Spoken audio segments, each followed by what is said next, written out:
All right, so now that we have talked about political systems, economic systems, legal systems, the big question is, how do we know which system is better? So in this political environment, there are a lot of fights and talks about the best, what constitutes the best system: capitalism, socialism, democracy or dictatorship, civil law, common law, theocratic law. So which of those is the best system? And in many cases, people think here when they're trying to defend their opinion. So they just go by emotions or intuitions or just simply promote their own system. There is a better way to think about it. So if you have a system, a framework in place to assess which nation is more developed, you can use those objective measures to make your argument. And so today I would like to talk about those measures. So I would like to discuss with you how you can measure which nation is actually more developed. And so when I ask that question of my students in the classroom, in most cases they say, oh, let's just compare the GDPs. That will tell us which country is better, which country is more developed. But the problem with that is obviously that some countries are bigger than others, and the bigger countries have bigger GDP. So it makes no sense to compare GDP as a way to measure the national development. And then students say, oh, yeah, you got us. So what we meant was GDP per capita. Well, that adjusts for the population size. But again, GDP is not a very good measure of development. And I will discuss in a second why. So why GDP is not a very good way to measure development. First of all, let's try to define development. Like, what exactly constitutes development? Is it really all about money, or is it some sort of a kind of comfort of life? And yes, it is true that the wealthier the nation is, the more wealth it has, perhaps as measured by GDP per capita, the usually more comfortable the life people lead, the longer they live, the better their lives are, but not necessarily. And so we will first talk about why GDP is not a very good measure of even wealth. But then we will talk about other ways, or look at the picture broader and look beyond simply GDP per capita for measuring national development. So before we get into why GDP is not good enough to measure national development, let me show you which countries score high and which countries score low on GDP per capita. And not surprisingly, the United States, Canada, Australia, Europe, Saudi Arabia, some Middle Eastern countries are very rich when it comes to GDP per capita. So they produce a lot of product per capita, or an individual on average produces a lot of products and services. And incidentally, rich countries tend to be also happier countries, have more comfortable lives, they live longer, so obviously there is a correlation. So it's not an entirely bad indicator, but again, once we get into the specifics, you will see how limited it is. Now, one thing that you need to know for yourself, for the exam on the course, is the difference between GDP and GNP. Do you know the difference? Think about it for a second. So GDP is the gross domestic product. So those are all of the goods and services produced by a nation within the borders of its country, domestically. GNP is the gross national product, and that's all of the goods and services produced by the country, regardless of the location, domestically as well as internationally. So there is a company, for example, GM, that built a factory in China, makes cars there, sells cars there, and makes some profits. That would not be counted towards GDP because that product was technically made in China. So it's not part of the American domestic production. But it's an American company, it's production by an American entity, and for profit of that American entity, so it would be accounted in GNP. So if you have an exam question, what is bigger, GDP or GNP? The answer obviously is GNP. So GNP includes everything that the nation makes, including overseas, right? So GNP usually is bigger. Now, what are the problems with the GDP or GNP for that matter per capita? Well, there are a bunch of problems. Some of them are very obvious, and I will actually devote a few separate slides to those issues. Things like differences in prices and cost of living. So $10,000 is not a lot of money for a year to live in the United States. You can easily spend more on housing. In some cities, you can literally spend that money in half a year on housing. Whereas, for example, in other countries, $10,000 a year could be very, a lot of money and could offer a very comfortable lifestyle. So if you have two hypothetical countries, let's say the United States and let's say, I don't know, Colombia, for example, and in these two countries, people make all the goods and services and divide them equally and pay the prices or the value of those goods and services to every individual equally. Let's say $10,000 a year. It just happens to be that much. So an American, especially one who lives in a larger city, with that amount of money will not have a very comfortable life. It's a fairly low amount of money. Whereas in another country like Ukraine or Colombia, you can actually have a very comfortable life. You can have a much bigger house. You can have much better food, clothes, entertainment. So with that amount of money, you can have a much, much better life in those countries because of the difference in prices and cost of living, right? Likewise, hypothetically, imagine there are two countries. They produce certain goods and services, which on average, if you divide all the value of those goods and services by the number of people in the country, you will get, let's say, $10,000 per person. So they have identical GDP per capita. But let's imagine in one of those countries, everybody has equal income. And so everybody has access to the same goods and services and has a pretty comfortable life. But in another country, hypothetically, one person owns all of that money and all of that wealth, and everybody else has nothing. So let's say one person owns 99%, and the rest of the country's population have only 1%. So in that case, obviously, even though the GDP per capita is the same, but in one country, the population has a fairly comfortable, enjoyable life. In another country, they're poor, suffering, while one person has everything. So while we don't have any countries where one person owns everything, we have a bunch of countries where top 1% owns literally 90% of all the wealth. And so in this case, again, on paper, it looks like a good economy, but the vast majority of the people are actually very, very, very, very poor. So the United States is kind of in the middle of that spectrum. So it's fairly unequal, but not to the extreme as other countries. And I'll give you more examples in a few minutes. But there are other things. So these are relatively obvious things. So there are other things that are not as obvious. And so I'll give you those examples. One, there are many things that are very important for a comfortable life that are not captured by GDP per capita.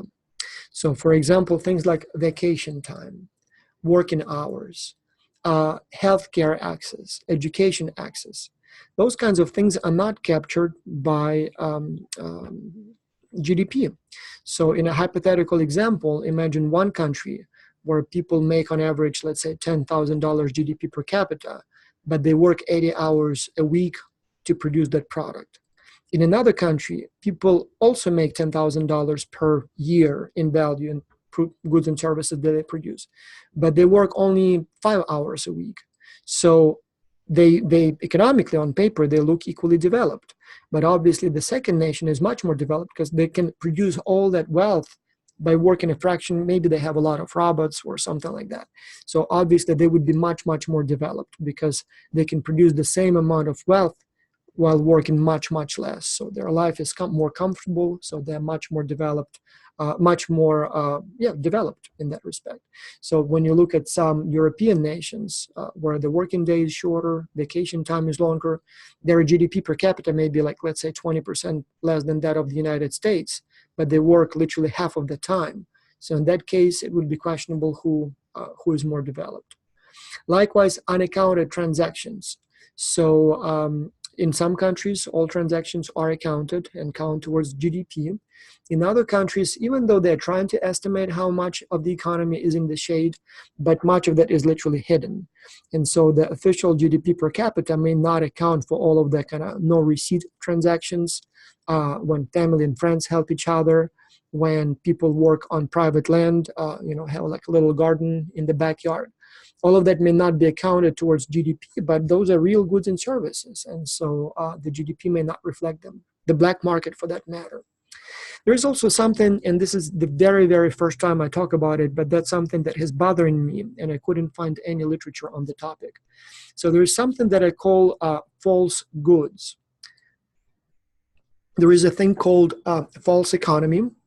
So that's when you think you saved money, but in reality you spend more money. Like, for example, you buy an old crappy car, and so it may cost cheaper to buy. It seems like you economize, you save money, but it will cost you so much in maintenance and so much in exploitation, when you use it, that in the end you will end up spending more on it and receiving less value from it than if you bought some better product. But here I'm talking about something completely different. I'm talking about false goods.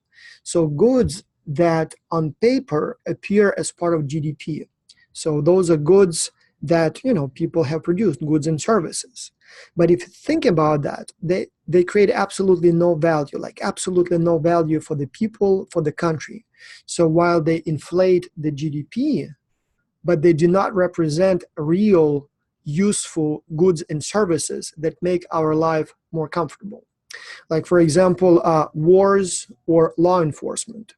When you look at the national GDP per capita or GDP of any country, at the time when they engage in the war, that expense, the production is much higher. And so in a sense, it may look like the economy is doing better, but is the nation better off during that time? Is it, more developed? No, it's not. So obviously it's a, time of destruction.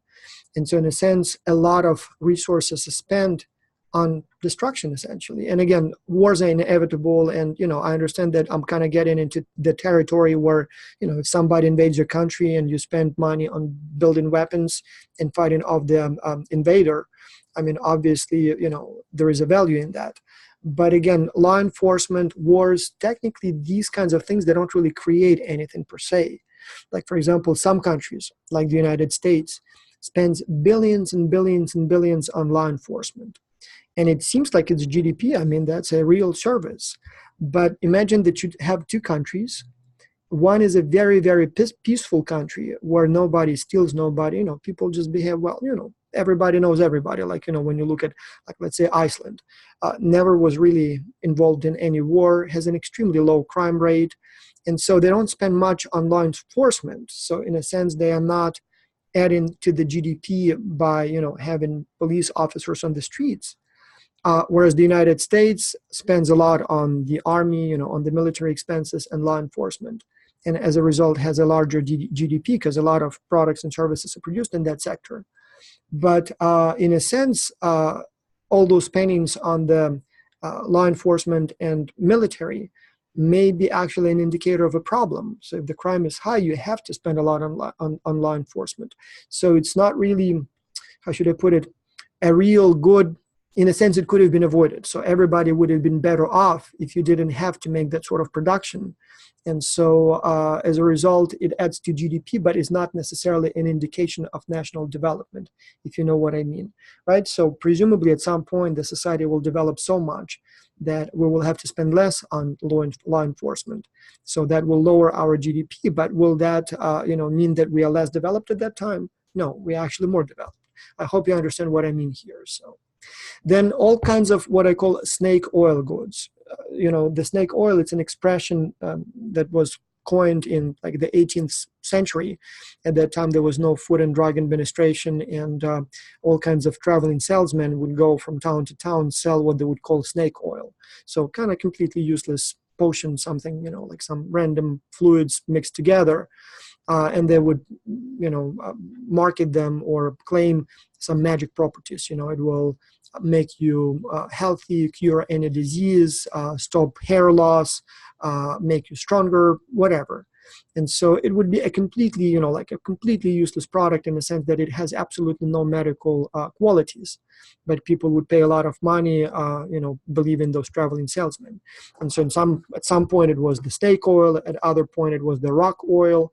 So, but essentially, so again, on paper, those kinds of goods look like they add to the economy, like all those elixirs, cures, ointments, energy bracelets. I would even put in this block, courses, like all those get rich fast books and courses and seminars. It's a huge industry, millions, if not billions of dollars are spent on those products. But we know that they just don't work. At some point they become popular, everybody seems to get them, and then they get fully discredited, and turns out we spent money on nothing. So it's recorded in GDP as, as wealth, as creation of something, but at best they have some placebo effect and maybe some entertainment effect, but they don't really do what they were promised to do. And so all that money that changed hands essentially was a scam, right? So it was a scam. So every time a scammer gets you money, theoretically on paper, it's a transaction that is added to the GDP, but obviously it doesn't do anything. I would put in this category gambling. Again, people would say that gambling provides some entertainment value. I suppose it does some, but most of the time gambling is basically, just gambling. And so again, it's a multi-billion-dollar industry, so it does add to GDP, but does it really make the nation better? I argue, no, it doesn't. If it disappeared, it's not like we would be less happy. In fact, there is a very good chance we would be a little happier, because people who gamble a lot, they're not your happiest individuals. So I'm not saying that gambling should be banned, obviously. I'm just saying that those billions of dollars added to the GDP are not necessarily, an indication of national development. Then unjustified pricing. So I'll give you a hypothetical example. You remember this guy, I forgot his name, the one who got to prison. Anyway, he had a company that would be buying smaller companies that make medication, pharmaceutical products. And they would then hike the price of those pharmaceuticals many times, sometimes like thousands of times, and sell those products, those pills much more expensively, and get rich that way. He got into a public spotlight when they bought a company. Again, I forgot the name of the product, but there was a drug that presumably allows people with AIDS have a relatively comfortable life. It was a patented drug. It was not a generic yet drug, and so it cost something like $18 per pill. And then so this predatory firm acquires the company that developed the drug, and then overnight skyrocket that price to something like $2,000 a pill. And so they get rich. It's legal. Nobody can tell them not to do that. So obviously the sick people bear the cost, or insurance companies bear the cost. So, but what can you do? And eventually he got into trouble for something else, is currently apparently in prison. But the point here is that sometimes prices are completely arbitrary. And when that price of that drug went up 10,000 times, or whatever the number of times it went up, or 1,000 times up, on paper, that's how much money are changing hands. And on paper, that's by how much GDP has been increased. But did the economy really develop that much? Did the economy really produce more goods and services? No, it doesn't. So whether the price was undervalued before and real now, or real before and overvalued now, as you can see, those changes make a huge difference in the GDP of the nation. But at the same time, still the number of products sold remains the same. So GDP obviously cannot capture that. I mean, overall, in a free market economy, we assume that the price reflects the value of the product, but it doesn't have to be. Likewise, for example, when you look at the entertainment tickets, like, for example, you go to a musical or a show in one country, and it can cost you literally $1 for the ticket, maybe $2. In another country, it can be hundreds, if not thousands of dollars. Some basketball games or football games can cost, literally tickets can be thousands and thousands of dollars. In fact, sometimes even tens of thousands of dollars. An equally large soccer game or basketball game in a different country can, the entrance tickets can be only $5 or $10. And so the value, the entertainment value this provides, a game played, let's say, in the United States versus a game played, let's say, in Mexico. I mean, who's to say that these 50,000 spectators receive more value in the United States because the tickets here are $200 a ticket versus in Mexico where the tickets can be only $10 a ticket, right? I mean, it's the same product offered, to a comparable crowd. It's the same entertainment values, arguably, but the price is extremely different, and sometimes it's not even, cost of living per se or inflation. It just, some products are just unjustifiably expensive in some countries. And again, GDP per capita can be affected dramatically by those differences, but does it really reflect the difference in development of the nation? Probably it doesn't. Then there are some goods that are just simply harmful. We talked about gambling, but I would argue that like tobacco products are probably harmful and are not really helping the nation develop. Probably they do more harm. Maybe some vapes products, these cut leaves that people chew in some countries, not popular in the United States, not even sure if it's legal, but like in the Middle East, many people chew them all the time. They have narcotic values. Junk foods, some forms of advertisement, they may be like literally completely misleading. So you may have some sort of a potion that does nothing, like snake oil, some sort of a food supplement that presumably, according to the advertisers, will cure you and will make you stronger and healthier and faster and smarter and all that, and eventually is completely discredited as completely useless. Not only the sales of that product are added to the GDP, but the advertisement, all those infomercials, and whichever other way they are promoted, that's too, it's paid, it's, part of the GDP. But is it creating any value? No, it's wasting our time and sometimes our health. Again, I'm not here to judge and say that some of these products are bad. Maybe some of them are good, but the truth is that there are some products that are completely useless, but or even harmful.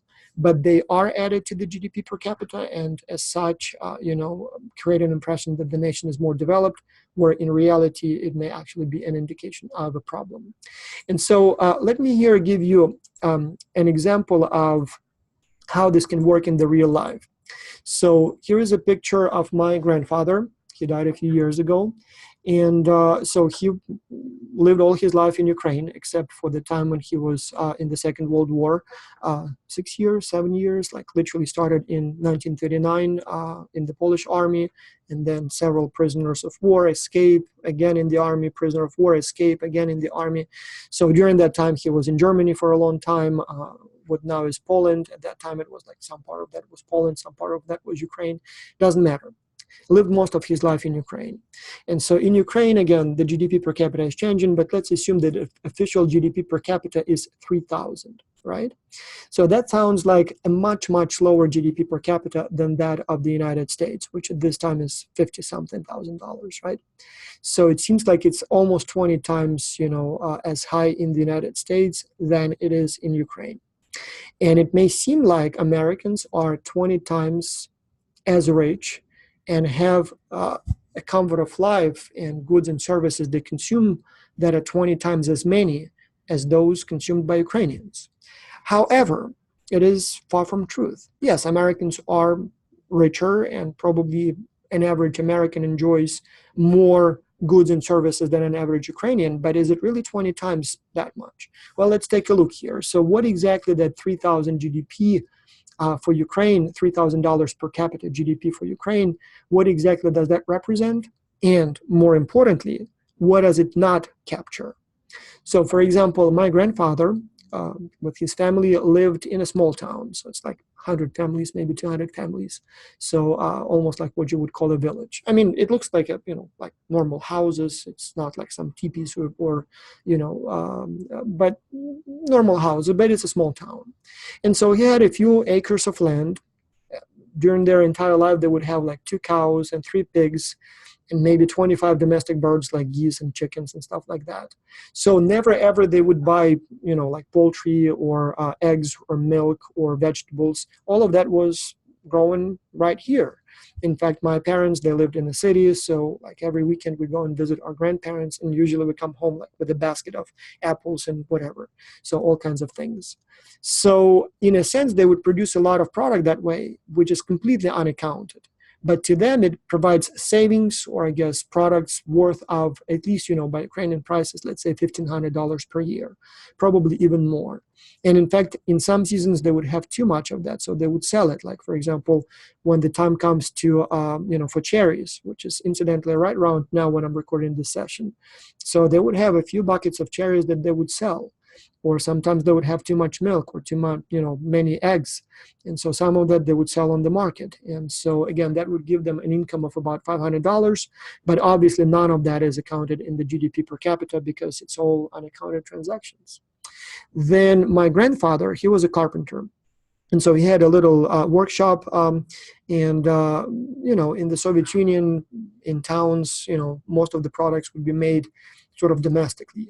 So we had a blacksmith. My grandfather was a carpenter, so if you needed a knife, you wouldn't go to the store to buy a knife. You go to the blacksmith, and he makes you a knife.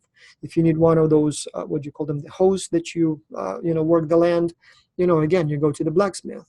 If you need a chair, if you need a handle for that shovel, if you need a bed, you go to my grandfather. In fact, when he died, it's a small town and the whole town comes, to the funeral. My parents asked me to go house to house and ask neighbors for chairs, because for the memorial service, there were not enough chairs for everyone to sit and, sort of have the service. Because, we had maybe 10 chairs at home or something like that, and we needed more. And so I was going literally door to door asking for chairs, and every single one, when they would give it to me, they would say, "Oh, actually, you know what? That was your grandfather who made that chair. Oh, that was your grandfather who made that chair." So pretty much most of the furniture in the whole town was made by him. And so the way it worked usually was that he wouldn't even charge money per se for it. So it was all barter. So he makes someone a chair, that person, makes a suit for you, or maybe another one helps you plant potatoes or dig potatoes in exchange. So it was kind of more exchanging favors rather than, money.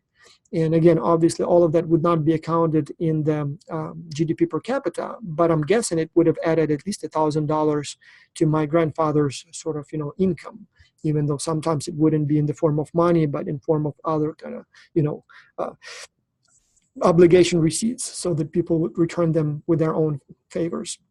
Then seasonal neighbor workers, again, in the spring, they would plant the garden, potatoes and cucumbers and whatever. And then in the fall, they dig potatoes and, whatever else. And so usually the way it works is, these neighbors come and help this person, then next one.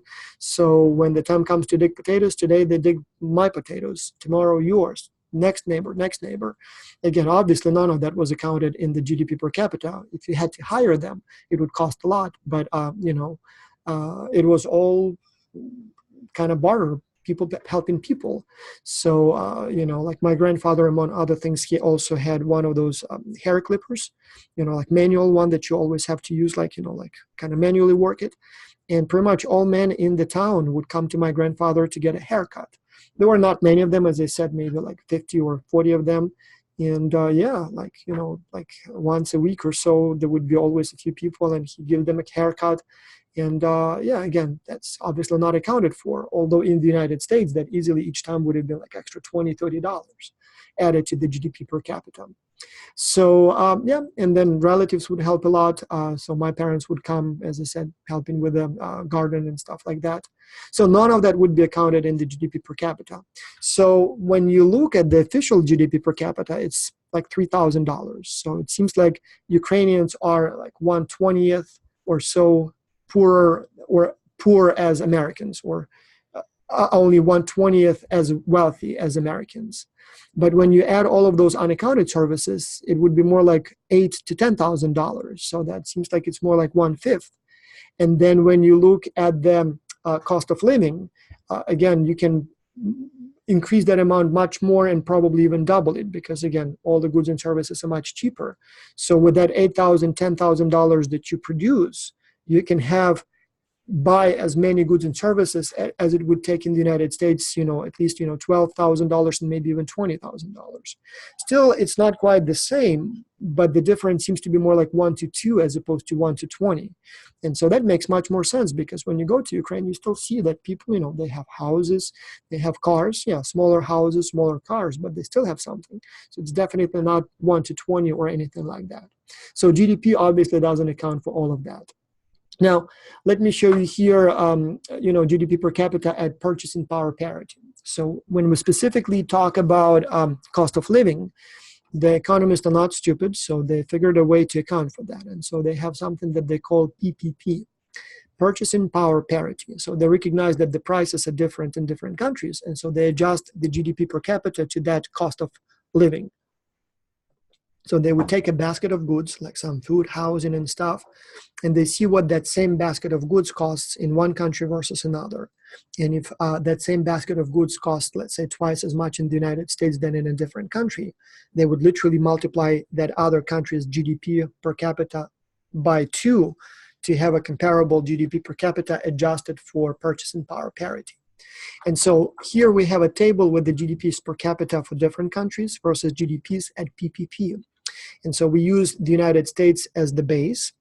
And so when we adjust the numbers for the purchasing power parity, the cost of living, you would see that, for example, Switzerland has a GDP per capita that is substantially higher than that of the United States. So in the United States, it's about $60,000 now, right? In Switzerland, it's about $80,000. So it may seem like the Swiss are, about 20-30% as rich, right? But when you look at the cost of living, you will see that with their $80,000, the Swiss can buy what the Americans would buy with $59,000. So which means that even though on paper, the Swiss citizens make much more or produce many more products and services, and then accordingly, presumably can buy many more products and services, because of the higher cost of living, they actually, in the end, with that much more money, buy only the same amount of goods and services that Americans can buy in the United States because of the difference in price. When you look, on the other hand, at the Czech Republic, the GDP per capita is below $20,000, which seems like about 1/3 of that of the United States. But the cost of living is much, much lower. So with the $20,000 they sort of produce, they can buy a basket of goods that in the United States would have cost $33,000. So all of a sudden, it seems as if their GDP per capita went up by $13,000. And again, it's not quite the same as in the United States when you adjust for it. But again, all of a sudden, you see that the difference is less than 1 to 2. Then when it initially appeared that it's like 1 to 3. And so here you have all kinds of examples here. So all kinds of situations where there is a huge difference once you account for that, right? So here is a question that is likely to appear on the exam. Let's see if you can answer it.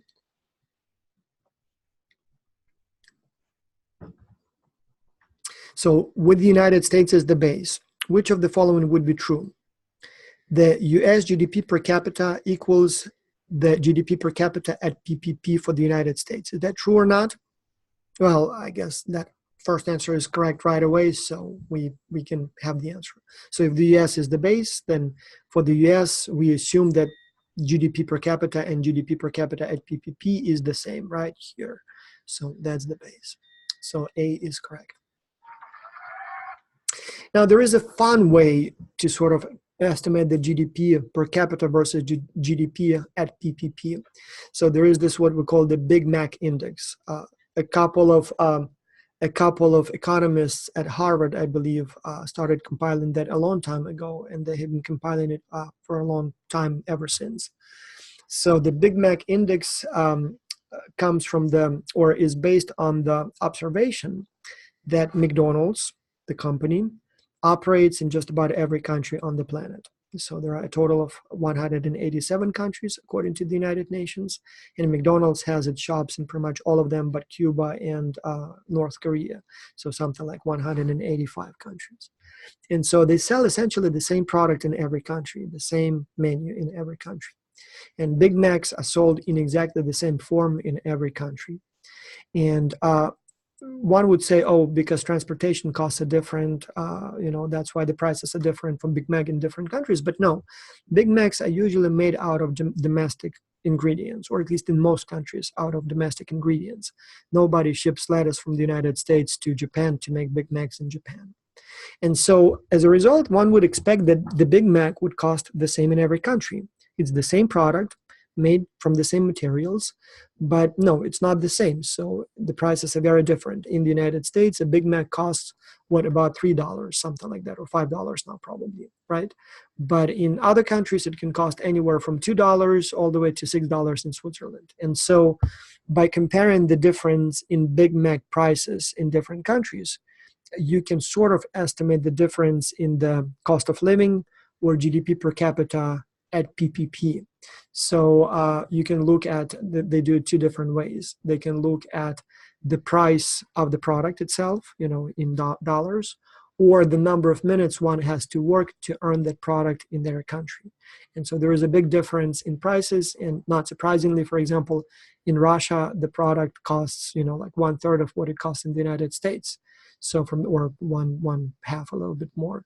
And so, here you go. So you can buy the same Big Mac in Russia with half the money than you would pay for it in the United States. And you'll even have some change left. So obviously there are some differences. There are different taxes. There are different tastes, consumer tastes. So demand may be different, and that dictates the price. So there may be some differences, the cost of, labor cost. So to serve that Big Mac in Russia, you pay people who work at the store maybe only $2 per hour, whereas in the United States, it may cost $10 per hour to employ those people. So there are some differences, but again, it's largely the same product. Anyway, let's do a difficult question that is likely to appear on the exam. Let's see if you can answer it. So there is a country X, and for that country, GDP per capita is higher than the GDP per capita at PPP. What kind of country would that be? So what does it mean? So I'll give you a hint. If we go back to this chart here, so we have a country where GDP per capita is greater than GDP per capita at PPP. So the example would be, for example, Switzerland, right? GDP per capita is much higher than the GDP per capita adjusted for PPP. So we're talking here about a country like Switzerland. So what would that mean? So would it mean that the cost of living in country X is higher than in the United States? Lower, insufficient to conclude, median income in one country higher or lower? Well, obviously we cannot say anything about the median income, because GDP per capita does not always translate into income. At least in theory, people can own all of that. One person can own all of that and nobody else has anything. So that impacts the median income, but not the GDP per capita. But yes, A would be the correct answer. Cost of living in this country is higher than in the United States, as it is the case in Switzerland. So, yeah. Here are some more examples of differences in prices and costs. Like, for example, you look at the medication cost, healthcare cost. So you have some of the same medical pills, like precisely exactly the same product, like precisely the same from the same factory. But as you will see, the price is, as you see here, the prices are very different. Like, for example, I like to compare Canada to the United States. They're so close. Or UK for that matter. Again, very similar culturally, economically, but you can see that in the United States, some of these products are literally like 10 times, 20 times are as expensive. In fact, in some cases, much more than that. And so, again, obviously in the United States, you sell this Nexium. I have no idea what that is. So it's 10 times as expensive in the United States than it is in Canada. So first of all, Americans have to spend more, which means they have less for other products, which means that while they sort of make a lot of money, they cannot really buy much with that money because they have to spend it on healthcare, for example. But also it's reflected as a much more expensive product than the GDP per capita. So it seems like, you buy a pill in the United States and it looks like you created $300 of value. You buy that same pill in Canada and it only says that you created like $30 of value. And so some people can say, oh, American healthcare is better. No, well, in this particular case, we're talking about the identical pill, like exactly the same pill. We can argue if the surgeons are better in the United States technology, but no, in this particular case, it's precisely the same pill. So, but counted differently towards GDP in these two different countries. Likewise, when you look at how people spend their money, again, you have here developed nations. I'm not looking at developing countries. And we'll look at what people spend on housing, food, transportation, recreation. And as you can see, overall, Americans have kind of more money, right? But Americans spend so much more on healthcare, that they have less to spend on other things. So surprisingly enough, Americans spend less, for example, on food than people in Australia or EU in general or South Korea. So, Americans literally, I don't want to say eat less, spend less on food because, they have to spend more on something else. So likewise, Americans spend, perhaps a little bit less on recreation than, for example, Australians. Again, they have less fun. They spend much more on healthcare, but again, does that mean that they're more developed? Well, when you look at life expectancy, disease rate, Americans actually live less than Canadians or Australians, get sick more. So even though they spend so much on this, so on the GDP kind of paper, when you look at the numbers, it seems like Americans are getting a much better healthcare. And so they create so much value in that industry. But no, in reality, they don't. It's expensive, that's true, but is it more value? No, at least when you look at the life expectancy, as I said, disease rates, Americans live less, get sick more. And so even though they spend more, it doesn't seem to be just simply inflated prices, simply broken system, and things like that. So all kinds of other things. So it's, as I said, surprisingly, Americans spend pretty much less on or get less of everything except for health care in dollar value because of the disproportion. So GDP per capita doesn't quite account for those kinds of things and may create an impression that Americans are much more developed. All right. So yeah, I hope that will give you more idea. And again, I hope you recognize I'm not saying here that Americans are less developed. I mean, obviously it's a very developed nation. I'm just saying that when you compare it, that GDP per capita, dollar for dollar in two different countries, you may be under the impression that one country is, to some extent richer or more developed than another. But you start looking what exactly is behind those numbers, and you realize that there is a lot of stuff that is important for your quality of life that is not captured in GDP per capita, and vice versa. What's captured in GDP per capita may not necessarily represent tangible, useful, goods that indicate development. All right, so let's stop here. And yeah.